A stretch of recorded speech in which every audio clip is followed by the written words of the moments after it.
Bien, vamos a ver ahora un capítulo especial que es el tema de especiación o lo que es la generación de nuevas especies a través de la evolución, ¿no?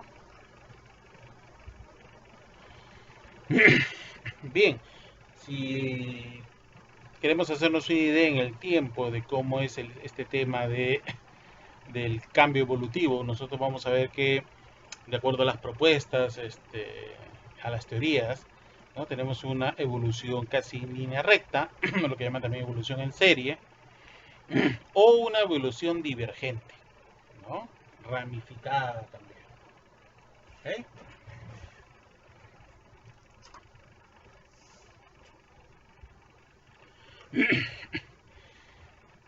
Otra forma de verlo en el tema de especiación es la separación de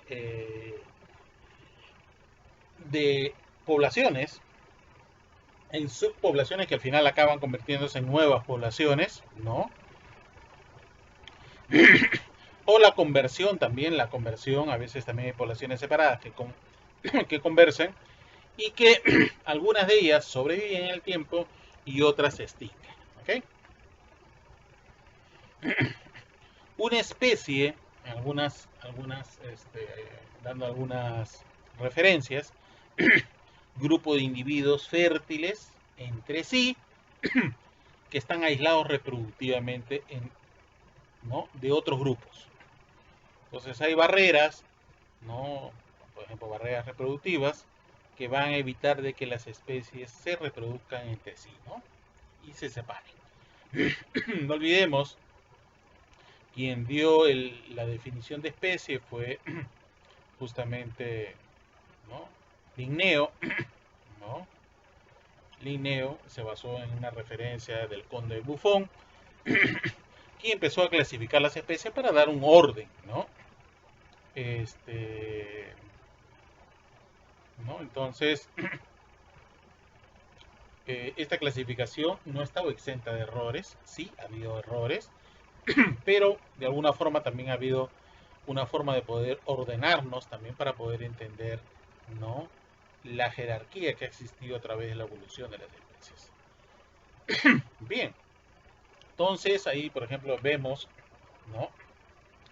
Donde una especie se separa, se aísla por X motivos, ya no se reproducen entre ellos y con el tiempo, ¿no? Estas dan origen a dos especies diferentes, ¿no? Ya no hay intercambio genético, ya no hay reproducción, ya no hay intercambio genético y estas se separan completamente, ¿no? La teoría sintética también, ¿no? Dio su definición como especie, como una unidad reproductiva, grupo de organismos, poblaciones naturales con semejanzas estructurales, funcionales, de desarrollo, que se aparean entre sí para producir descendencia fértil y que en condiciones naturales no se aparean con miembros de otras especies, ¿no? ¿Qué pasa con las especies que se reproducen de manera sexual? Bueno, ya esas son un poquito más, ¿no? Un poco más elaboradas, pero hasta ahora es un grupo de individuos que se pueden reproducir entre sí, que comparten un pool de genes y que se lo transmiten a la progenie, ¿no? Hay una relación, hay una relación siempre con un ancestro, ¿no? Este, hay un aislamiento reproductivo, un aislamiento genético que le da cierta identidad. A eso llamamos nosotros especie, pero eso no es constante en el tiempo y tiene sus excepciones, ¿no? Algunos mencionan que la especie es un concepto ecológico, evolutivo, que lo entendemos, la gente lo entiende, los biólogos lo entienden, ¿no? Pero cuando lo empezamos a analizar, nos vamos a dar cuenta que este concepto de especie no es tanto técnico, ¿no? ¿No? Y esto ha venido pues desde la evolución de organismos multicelulares, que hace ya ¿no? 3.8 millones de años, ¿no? Incluso experimentalmente, este es el trabajo que hizo Mosca la Fruta de Jan Dutt, donde se aisló a partir de una población se aisló dos grupos de mosquitas, una que se alimentaba de almidón y otra de maltosa. Muchas generaciones se reprodujeron entre sí y cuando las juntaron, ¿no? Ya las abejas que se reproducían del almidón y del maltosa no se reproducían entre sí, sino respectivamente entre ellas. La de maltosa con la de maltosa y la de almidón con almidón, ¿no? Había habido una separación ya de especies. Y lo que da en experimento también se da en forma natural, ¿no? En este caso, este búho, que debe haber tenido un ancestro en común y que luego se separó por X motivos geográficamente, ¿no? Y dieron origen a dos especies diferentes que ya ni se miran, ¿no? Se reproducen en forma independiente. La especiación en plantas también se da, ¿no? Tienen muchos mecanismos de reproducción las plantas, incluso reproducción asexual, ¿no? Básicamente distinguimos dos tipos de nuevas especies. Uno de ellos es la hibridación. Ponemos el ejemplo abajo de estos dos tipos de girasoles, ¿no? Que están Helianthus anus, Helianthus petiolarus, que en un momento dado se hibridizó y dio origen a una nueva especie, ¿no? Por hibridación. O por poliploidía. Eso tienen interesantes las plantas, ¿no? Que en un momento dado duplican o triplican su carga genética de número de cromosomas y acaban obteniéndose una nueva planta, ¿no? Que se reproduce y que transmite la nueva progenie, ¿no? Su simiente, ¿no?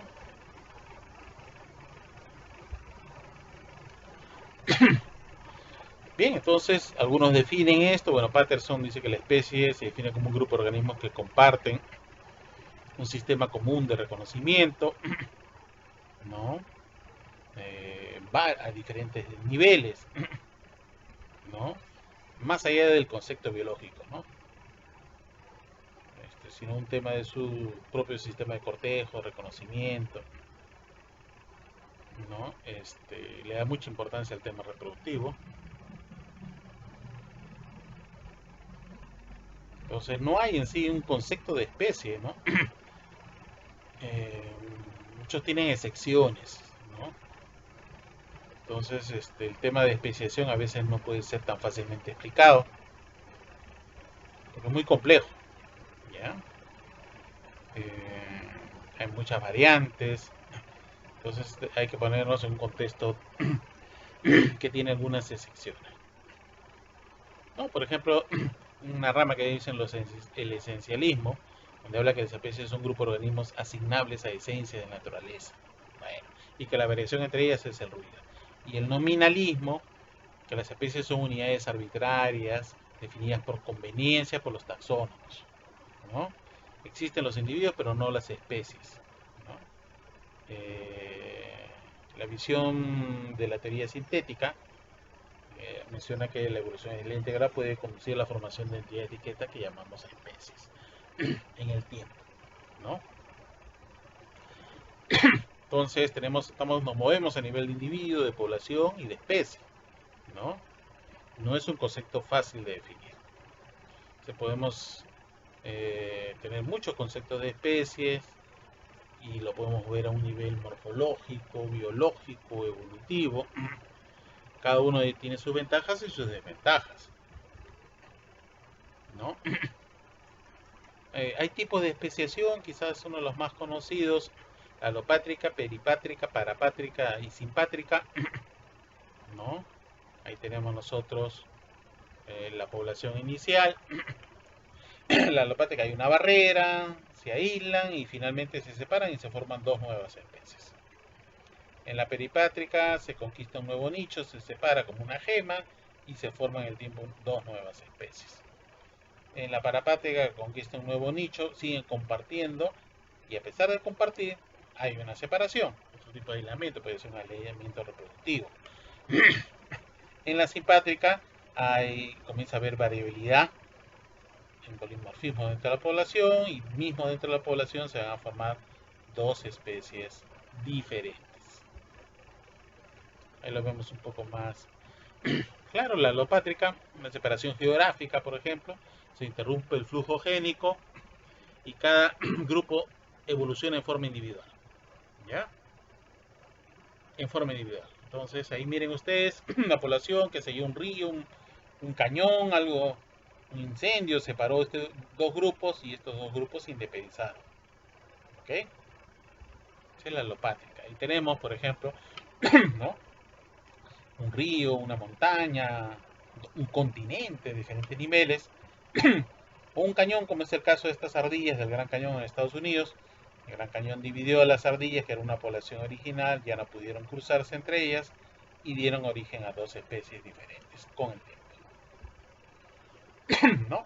Población original, alguna barrera geográfica y finalmente reproducción independiente, deriva génica, selección, etcétera, dan origen a dos especies diferentes en el tiempo. La especiación peripátrica, una variante, ¿verdad?, de la alopátrica, donde una pequeña fracción, no todo como una gema, como ven ahí, se separa, ¿no? Ahí por deriva génica y todo lo demás, ¿no?, se va a producir una disminución de la variedad genética, hay pocos individuos, entran en consanguinidad y finalmente, rápidamente se van a separar, ¿no?, de la población base, ¿no? Por ejemplo, un caso acá le pongo de alopatría, tengo de unas mosquitas. Estas mosquitas se han separado, ¿no?, en una isla, sobreviven poquitos, dos genes raros que al inicio tienen poca frecuencia, comienzan a hacerse más frecuentes, ¿no? Y en pocas generaciones vamos a generar moscas que tienen, pues, son diferentes a las que dieron origen, vamos a suponer que se separaron de un continente, ¿no?, en poco tiempo. El pequeño tamaño poblacional hace que la especiación completa sea un resultado más probable del ambiente geográfico. Es mucho más rápido, ¿no?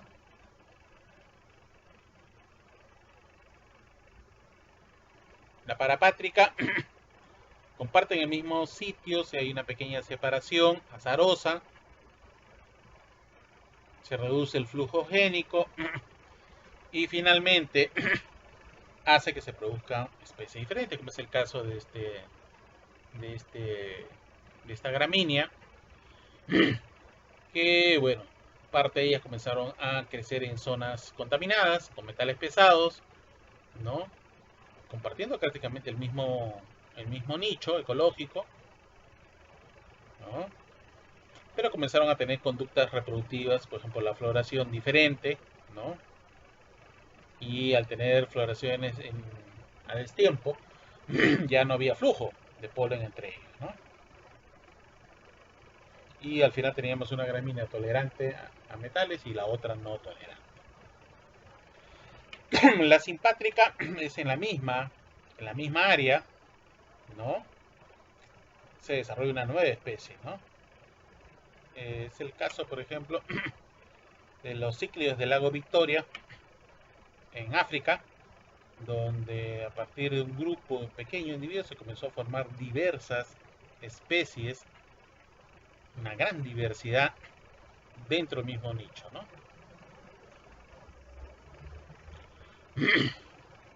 O es el caso, pues, acá no hay distancia geográfica, sino que hay un flujo génico, no, se reduce el flujo génico, ¿no?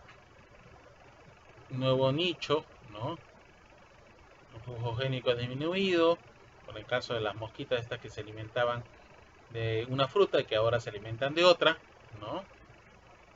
Y que pues acá ponen 200 años ya son dos grupos de moscas diferentes, solamente por el tipo de alimento, ¿no? Luego hablamos de coespeciación, ¿no? Se produce entre especies que forman asociaciones cercanas. Por ejemplo, es el caso de las ardillas, que tienen una población de piojos, ¿no? Y que las ardillas han evolucionado y si se separan las ardillas, se forma una nueva especie de ardilla. Esta ardilla A o B, ¿no? Evoluciona con sus piojos A y B también, ¿no? Lo que llaman la filogenia del parásito, ¿no?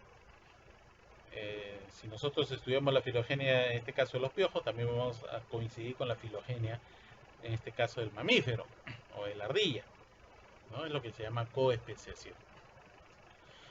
También el tema de, de este parásito se ha encontrado en primates. Los primates se han separado y han seguido casi el mismo camino evolutivo, ¿no?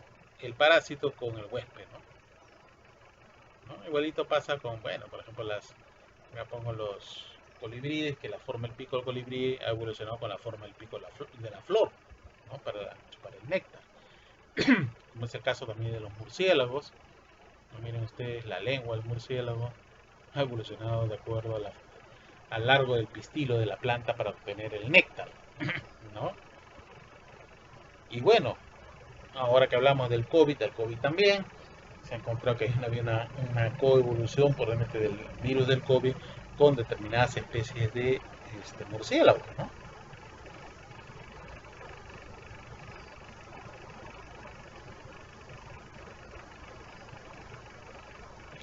Bien, la hibridación es otra forma también de tener especiación.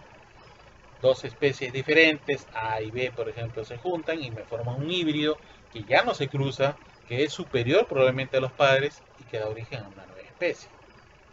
La otra forma de especiación, que lo vamos a ver adelante, es la bifurcación o cladogénesis, ¿no? Donde a partir de una especie se van a formar nuevas especies que se van ramificando, que es lo que hemos estado viendo en el curso también. La hibridación, ahí tenemos el león, por ejemplo, el león, el tigre, el leopardo, ¿no? Que pueden cruzarse entre sí, ¿no? En la naturaleza no se da, pero en cautiverio sí, formándome como ese ejemplo el líger, el tigón, el leopón, ¿no?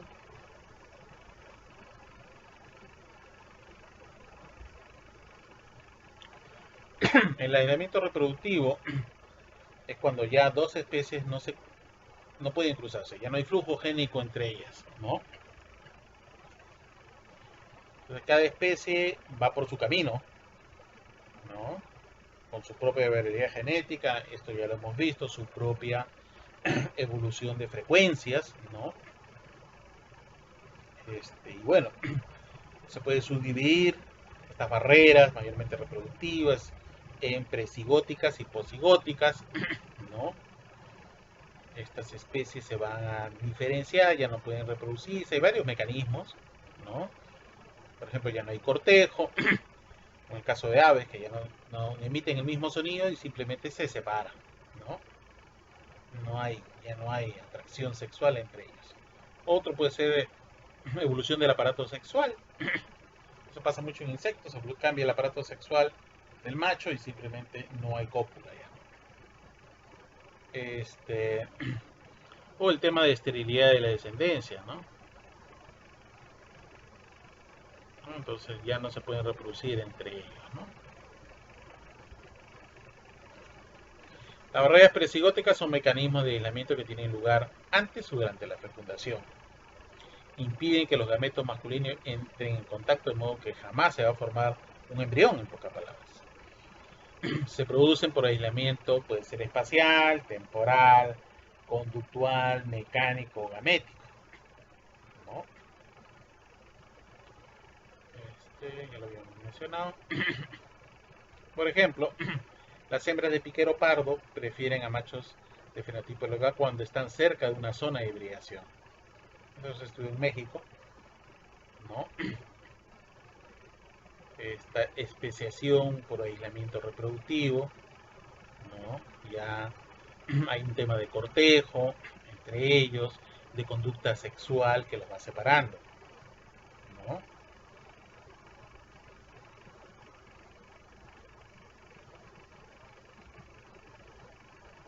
Hay un aislamiento presigótico, precopulatorio, ¿no?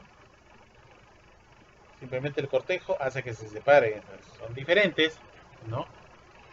Ya son incompatibles y no va a haber intercambio de gametos entre ellos, ¿no? El aislamiento temporal, especies similares se reproducen a distintas horas del día o en tiempos distintos o estacionales, ¿no? Un aislamiento temporal. O conductual, como ya les mencioné, ¿no? El cortejo ha cambiado. Eso también hace que se aíslen las especies, ¿no? Se separen y formen nuevas especies. El mecánico, obviamente, que ocurre cuando especies similares presentan diferencias estructurales en los órganos reproductivos. Y el gameto, debido a diferencias moleculares y químicas del óvulo y el espermatozoide, ¿no? La famosa ZP3, que tiene que ver con el reconocimiento de los espermatozoides por el ovocito de la misma especie, también es un mecanismo a nivel gamético, ¿no? Y eso evita que se produzca una fertilización no deseada. Las barreras posigóticas son mecanismos de aislamiento reproductivo que impiden el flujo génico cuando la fecundación ha ocurrido, ¿no? Afectan la viabilidad de los individuos producidos, ¿no? Y se producen mediante inhibibilidad híbrida, esterilidad o colapso híbrido. Por ejemplo, la mula, que es un híbrido, es yegua más burro, y el emión es el híbrido del caballo más asno, ¿no? O el burdégano, que es el híbrido del caballo más la burra, ¿no? Entonces, lo que la gran mayoría, el 99%, no es 100%, pero sí el 99%, se produce, es verdad, se produce la fecundación, pero no llega a término. El embrión es afectado, no llega a término, ¿no? Y eso hace que no se viabilice, ¿no? O sea, ya, eso se da.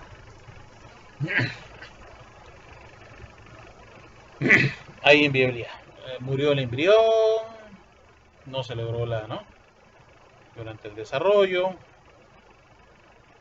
o si nace, por último, no es estéril, ¿no?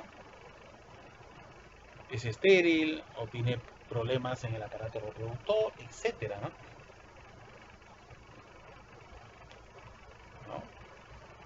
Eso es posigótico, ¿no? Ahí están algunos ejemplos: la mula, el burro, bueno, el burdégano, ¿no? Y ahí está en el caso de hibridación también. Y eso se da, se separan tanto que cuando se produce por lado equitativo, se produce el cruce entre ellos, simplemente no progresan, no hay un tema de progenie fértil, ¿no? Bien, el colapso del híbrido, sí, no hay descendencia de los híbridos, no hay, simplemente desaparece, muere con el híbrido, ¿no?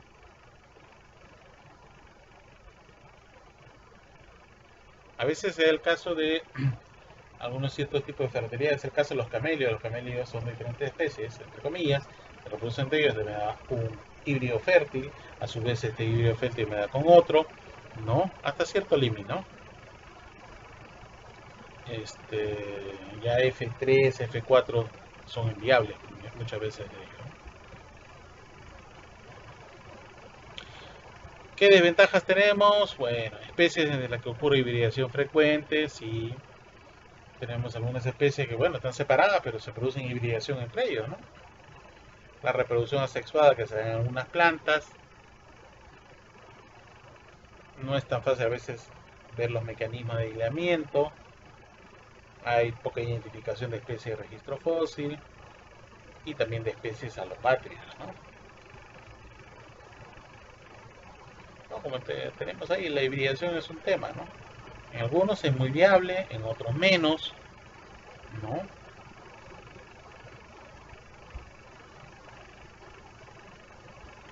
El tema filogenético, como hablamos, ¿no?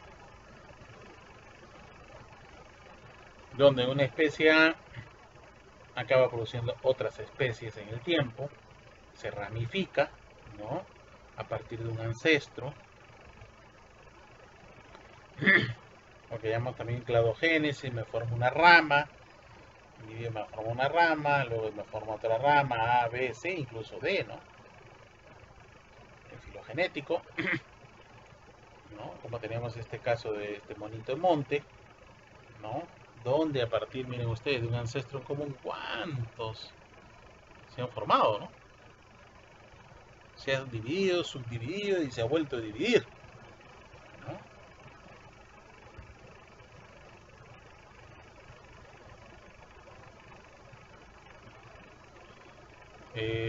Algunas dificultades probablemente a veces hacer cotejar la información genética con la información evolutiva en sí, ¿no? Puedo armar un árbol y decir de repente pues humanos y chimpancés, de repente acá humanos con gorila, o si no humanos con... es difícil, ¿no? A veces la información molecular no es muy concluyente, ¿no? Entonces tengo que usar probablemente más genes, no solamente un gen, para poder dar con el árbol exacto.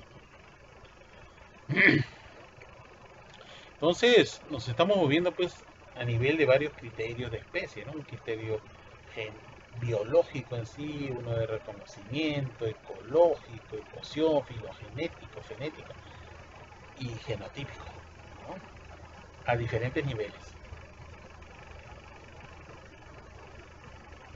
¿no?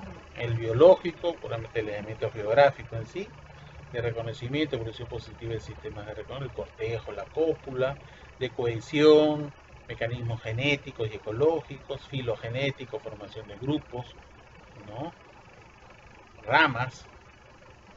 En el elemento reproductivo nos queda claro, ¿no? Tenemos una barrera y simplemente se separan. Hay una barrera presigótica, no hay forma de que intercambien gametos.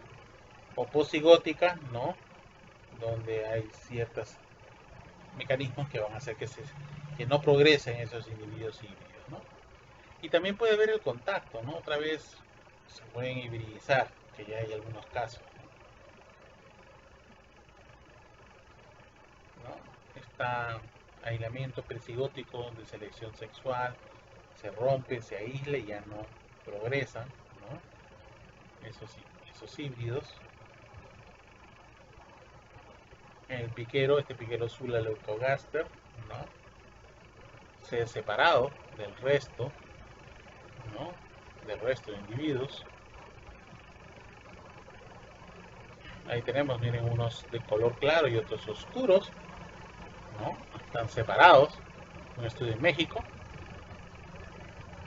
¿no? Debido a un mecanismo inicial. Estos animales eran por el tema guanero, eran de color claros, muy claros. Habían evolucionado a tener estos colores claros que se les ve ahí a la derecha, y que hubo una erupción volcánica en el año 52 y todo pues, el aspecto geográfico se oscureció de color café, negro, ¿no? Entonces, algo así muy parecido a la betularia, el tema de la polilla, de las cortezas de los árboles o la era industrial en Inglaterra, ¿se acuerdan? Teníamos un tema de las especies separadas por el tema de colores, ¿no? Entonces, teníamos poblaciones claras, oscuras, y se comenzó a dar algunos tipos de hibridismo, ¿no?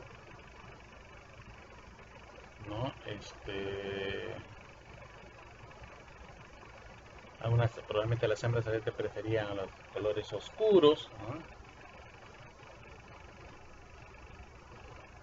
Ahí tenemos, miren.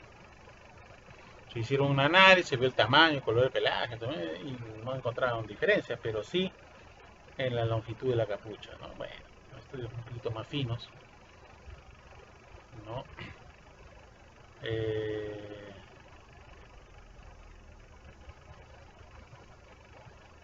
¿No? Y bueno, se daban algunos casos de hibridación, por ejemplo, bastante, ¿no?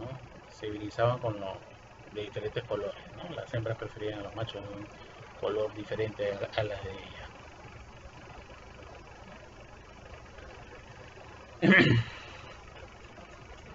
¿No? Bueno, hubo una cuestión de hibridación y bueno, en algunas islas había hibridación, en otras había menos, ¿no? Estudios realmente interesantes que dieron lugar a este tipo de formación de especies diferentes. Vamos a ver unos